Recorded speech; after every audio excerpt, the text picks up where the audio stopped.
Imagine you're an engineer for an oil and gas company and you're getting ready to start your new $6 billion oil rig.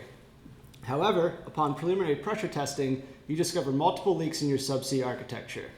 So you send down your remote control submarine and you quickly discover that these joints are failing at a steel manifold to nickel transition joint. So you soon discover that these failures are caused by hydrogen embrittlement. And hydrogen embrittlement is a failure mechanism that can cause certain materials to fail at stresses much lower than they were designed for. So after spending close to $1 million a day retrieving this equipment from the bottom of the ocean floor, your boss comes up to you and you need to develop an alternative solution. And as a welding engineer, what do? Your poor quality welds are holding up a $6 billion project.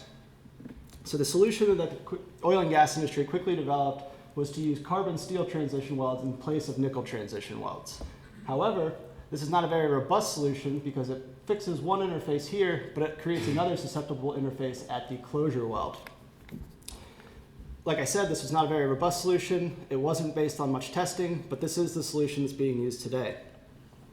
All of this leads me to my research, which is to investigate the hydrogen-assisted cracking of dissimilar metal welds.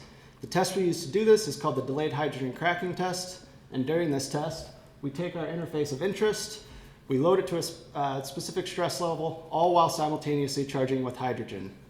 We use time to failure as a ranking criterion to compare different welding procedures.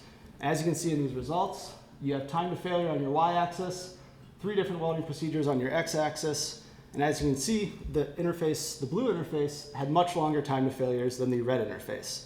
So this just goes to show that material selection plays an important role in this hydrogen-assisted cracking. In addition to material selection, the welding procedure has a large effect as well. If you look at these 3 different welding procedures, the one on the left had much longer time to failures than the other 2. So once we've identified which interfaces are susceptible, we then perform metallurgical characterization to look for any brittle microstructural constituents. And as you can see, this micrograph on the left, you have your nickel filler metal on the left, you have your steel base metal on the right, and in the middle you have what's called a weld metal swirl.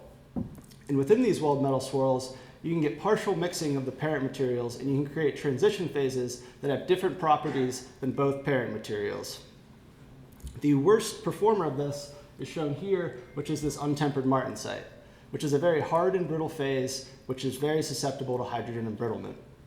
So once we understand which material combinations and welding procedures create these susceptible interfaces, the oil and gas industry can then create codes and standards that prevent something like that from going into service, all with the overarching goal of preventing future failures in the oil and gas industry.